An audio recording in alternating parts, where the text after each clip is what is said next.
Welcome to Travel with Sean. I'm Sean. Today we're in Corinth, Greece, which is in the southern part of the country.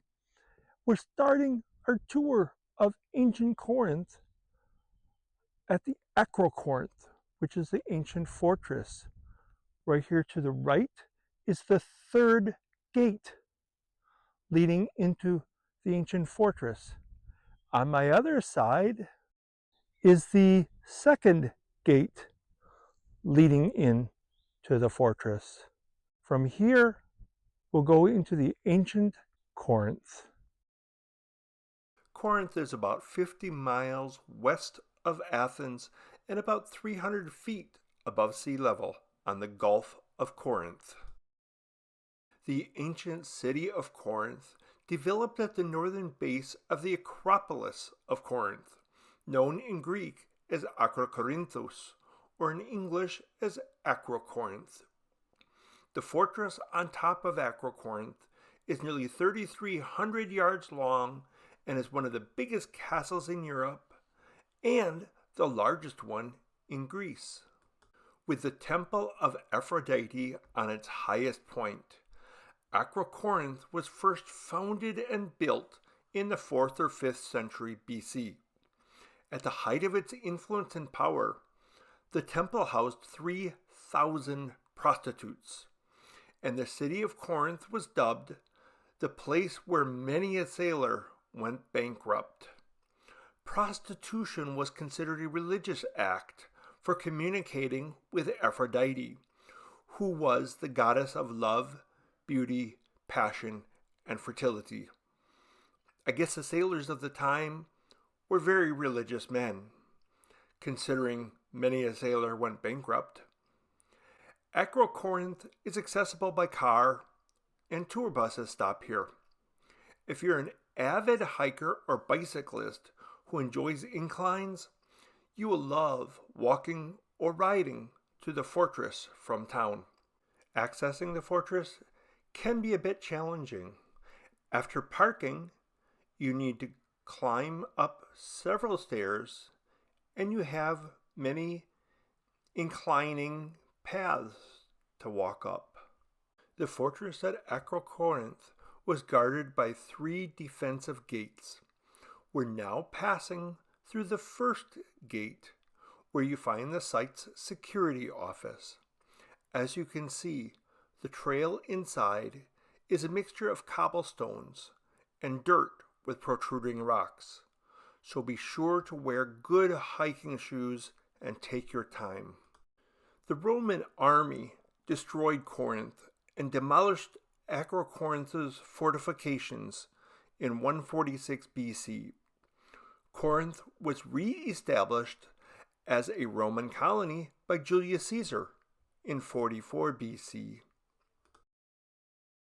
The major repairs of the fortress walls were accomplished from the 9th through the 12th centuries, when this part of the Roman Empire evolved into the Byzantine Empire. By the beginning of the 13th century, the Byzantine Empire was weak and fragmented. So, in 1203, a native Greek who was a regional ruler within the Byzantine Empire took control of Acrocorinth and other Greek fortresses in an attempt to establish his own kingdom. Just 7 years later, the Franks, now called the French, seized Corinth and Acrocorinth during the Fourth Crusade. Many more repairs and reinforcements were accomplished by French Prince John Gravina of the House of Anjou, who ruled over Greece. A section of the wall that he repaired survives and is known as the French Wall. The fortress changed hands a few more times over the next 100 years, and the Ottoman Turks conquered it in 1458.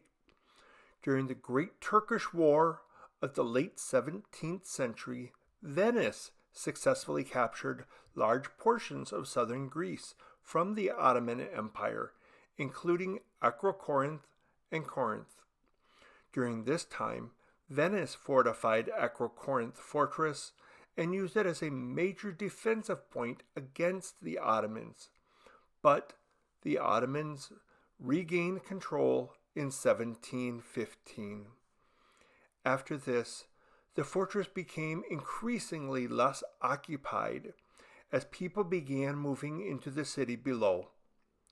Greek soldiers led a revolt against Ottoman Turks in Corinth from 1821 until the city was liberated in 1823.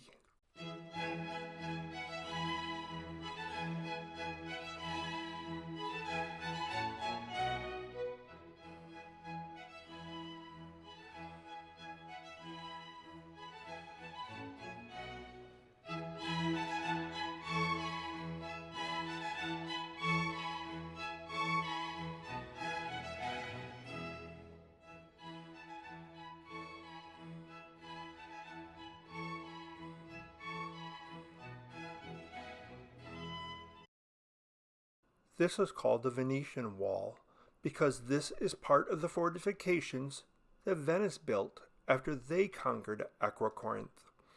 And from this guard shack, you can see the city below, and you can see for dozens of miles from the mountain. Watch your head upon entering, though, because you only have about 5 feet of clearance. Since I'm over 6 feet tall, I had to bend over to walk in. You see, there's not much in here. It's very sparse. But this is where the guards would have stayed while keeping watch. From this guard tower on the Acrocorinth, you can see the fortress wall stretching into the distance through one window, while another one opens to a sweeping view that spans dozens of miles. Just outside the tower, a ledge between the guard room and the cliff edge provided a spot where soldiers could step out, perhaps to watch for enemies, or simply to take in the staggering height of their post. From the heights of Acrocorinth, the view stretches across the Corinthian plain. In the distance rises Mount Zaria, is 22 to 25 miles away, yet clearly visible on a clear day. That just shows how strategically placed this fortress truly was. Its strategic importance meant powerful defenses. And we're not even past the third gate. Let's head up and see what lies beyond. Here's the third gate, guarded by bastions on both sides. Just one more line of defense in this mighty fortress. Looking back, you can see the second gate below, reminding us how far we've already climbed. Although most of the wall and the fortifications date from the Middle Byzantine era, 9th century to 12th century, this location here, to the bottom right of the bastion, is original from the 4th century BC.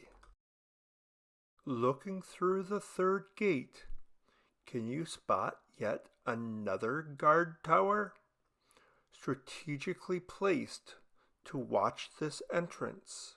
That small window up there, perfect for keeping an eye on whoever might come through.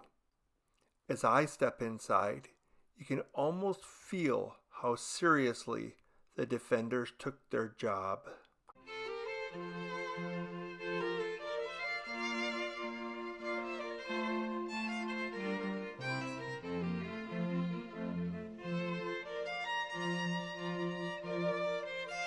And now I'm inside the fortress itself. These stairs climb deeper into Acrocorinth, but the top isn't even visible from here. It's easy to imagine what this must have felt like centuries ago, walking into a world of stone, uncertain of what lay ahead. surrounded by thick walls that once echoed with the sounds of soldiers and sentries. Every step upward feels like entering a new layer of the stronghold. In the distance, you can see the remains of what once was a Venetian barracks. As we get closer, the layout becomes clearer. Though only the foundations remain, it's easy to picture a long, narrow building where soldiers ate, slept, and prepared for the unexpected. Because just beyond these walls, the land opens up. The Venetian defenders had a commanding view of the Corinthian plain, and the fortress's walls were designed to respond to threats from any direction. With every approach visible, this position wasn't just strong, it was essential. Between the second and third gates, the path narrows and the walls close in, exactly as the defenders intended. Any advancing force would have to funnel through this corridor, exposed to attacks from above and both flanks. This was no accident. Each layer of defense at Acrocorinth was carefully planned to slow, confuse, and wear down invaders. We're now at the Acrocorinth, which is also the Acropolis of Corinth. This area maybe is the beginning of Corinth, because this fortress, this ancient castle, was built in the 4th century BC. Then it was repaired over a period from the 9th century AD through the 12th century AD. And there's documentation that a man from Francia, now what we call France, repaired the walls in the early 1200s, which would be the 13th century.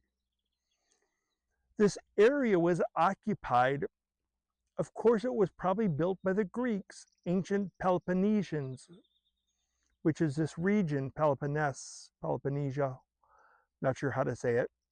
But then they were conquered by the Romans, then by the Byzantine Empire that followed the Romans. Then they were conquered by the Ottoman Turks, until finally in the 1800s they get their independence. And it's Greek again. And now, February in the 21st century, it's in ruins. But what a beautiful day. It's late February. The lush green grass is visible everywhere. The tree blossoms are out. The birds are chirping all around. It's so peaceful and tranquil up here. And you can see for miles. You can see the sea. It's the Sea of Corinth. Beyond there, to the left, in 700, 800 years ago even, this would be at least a full day's journey to get from out there to here. So if guards could see an army coming this way, they knew they were going to be invaded. They had plenty of warning. Well, they had at least a day warning to prepare. Makes this a great location. But for us now, it's beautiful history and a beautiful view on a beautiful day. With the Corinthian plain as a backdrop, we see the fortifications snake across the hilltop, each layer telling a story of defense and domination. Our gaze falls on the Byzantine church of St. Demetrios, one of few surviving structures that tell a story of Acrocorinth's long and shifting history. The camera pans from the church down the road to where the ruins of an old Ottoman bath sit quietly among the stones. just one more layer in the long history of this place. St. Demetrios has been seen as a protector of the Greek people, particularly during times of war and hardship. As we approach the church, you can see a cross with rays that symbolizes Christ as a divine light of salvation. To the left, a Maltese cross in a circle represents eternity and the Beatitudes. On top of the doorway, a cross with an anchor reflects hope, while acanthus leaves and rosettes, though decorative, symbolize eternal life and divine beauty. Together, these symbols speak of faith, humility, renewal, and eternal glory. As we go inside and look left, we can see that the wall there has a solemn fresco of the Passion and Crucifixion of Christ, a vivid reminder of his suffering, sacrifice, and the central mystery of the Christian faith. Along the side, double arches hint at the church's Byzantine style, and as we turn our attention toward the altar, the church's modest size comes in clear, just about 20 feet wide and 40 feet long. The iconostasis stands at the front, and the apse behind it has a faded fresco resting in the shadow, its full image hard to discern, yet it marks the most sacred place, a quiet witness to centuries of devotion. On the side of the sanctuary, a low stone pedestal stands quietly against the wall. Above it, a single window lets in soft light, and around it, faint traces of frescoes speak to a time when this entire wall was alive with sacred imagery. The floor shows old graffiti, likely prayers from visitors. Time has worn them down, making them hard to read and even harder to translate, but they hint at personal devotion etched in stone. From this modest Byzantine church, we look uphill, our view climbing toward the mosque that now stands silently above it. Its stone walls and domed roof mark the layered history of this hill, shaped by empires and faiths. From the Frankish tower, the view drops sharply down towards the valley, a vantage point once critical for spotting approaching armies and guarding the routes below. As the camera pans up the opposite hill, we spot the Ottoman mosque, added during their rule of this fortress. Here I'm standing near what was once the front of the mosque. Though the entrance isn't in view, the surrounding walls and terrain still hint at its original layout. Now we've come around to the entrance of the mosque. The square above the main door may have once held an inscription or decorative sign. It appears there may have been a small courtyard here, an enclosed area with what looks like either two doorways or perhaps an entrance and exit. I'm not an expert in Islamic practice, but for such a modest mosque, it likely served a small community. I'm actually very curious of what the interior looks like. Inside, the oculus still opens to the sky, lighting the interior as it did when the mosque was built in the 16th or 17th century. It's possible that the arched walls were once brightly painted, and there may even have been decorations of religious and symbolic elements, now lost to time. We leave the mosque behind and walk across the rugged terrain of Acrocorinth. The ground is uneven, shaped by centuries of footsteps, weather, and war. Sturdy shoes are a must here, with jagged stones peeking through the grass. Every step across this ground reminds us how many layers of history lie beneath the surface. The roads that crisscross Acrocorinth hint at something more than a military outpost. There are so many roads, stone paths, cutting across terraces, winding past ruins, climbing towards gates and towers. This wasn't just a fortress. This was a city. Each era of control added new roads, new routes, new rhythms of life. The number and layout of these paths speak to a community that was once busy, structured, and alive. Today they're quiet, but every curve and every climb reminds us this high ground once held a whole world.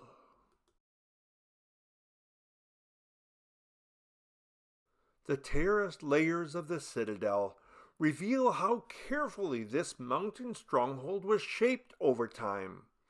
As we reach the lower level, we come to ruins of buildings scattered across the landscape and crossroads where one structure stands out with its double-arched entrance.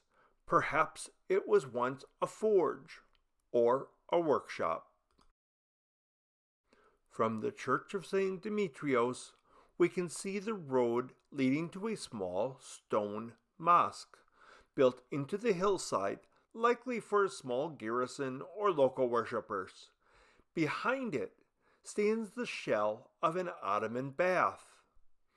Back further, the larger and later mosque that we saw earlier comes into view. The simple stone construction of the old mosque reflects the practical use of local materials and limited space. Its modest size hints that it was intended for just a few people at a time. Near the outer walls of Acrocorinth, several flat, elevated platforms overlook the surrounding terrain. These were once gun platforms, added during the Ottoman period when cannons had become essential in fortress defense. Here's a larger gun platform on top of a bastion, projecting outward from the fortress wall to allow overlapping fields of fire. Opposite stands a matching bastion on the far side of the gate, part of a balanced defensive layout. These platforms and walls work together to create a formidable outdoor defense, one built to withstand the changing nature of warfare. Although Corinth has been occupied since before 3000 BC, there's little known about it before the 8th century BC, when the city-state of Corinth became known as a cultural and trade center. Around the middle of the 2nd century BC, Rome attacked Corinth, leaving it in ruins for about 100 years, until Julius Caesar established it as a Roman colony and invested in reconstruction and revitalization.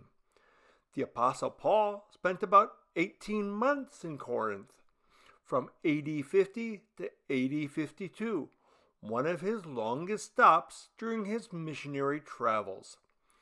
While imprisoned in Rome, Paul wrote to the congregation of the church he built here, and his letters are immortalized in the Bible's New Testament books of 1st and 2nd Corinthians. Tragedy struck in January 1858 when the entire city was destroyed by an earthquake. The city was rebuilt 3 miles northeast of the ruins. Glug Fountain was carved into limestone near the Roman Forum around the 6th century BC, likely as a result of quarrying for stone to make houses and other buildings. Over time, the site was adapted into a fountain, with 4 basins cut into the rock and steps carved to allow access to the water. It was named after a mythological Corinthian princess. It likely remained in use for centuries, until the 5th or 6th century, when it was no longer needed, or when an earthquake disrupted the spring that supplied it. The Temple of Apollo here is not only one of the oldest surviving temples in all of Greece, dating back to the 6th century BC, but it is also the best preserved example of ancient temple architecture in the entire country of Greece. Lechaion Road was the main road into the city, and it was not just a functional thoroughfare, but a showcase of Corinthian grandeur. Lechaion Road leads toward the entrance to ancient Corinth.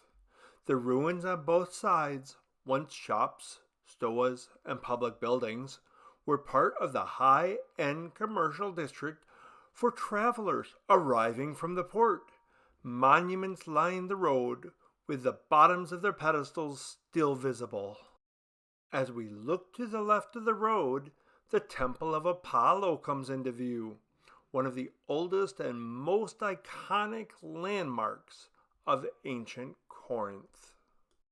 Near Lechaion Road stands the Fountain of Perini, a vital water source in ancient Corinth.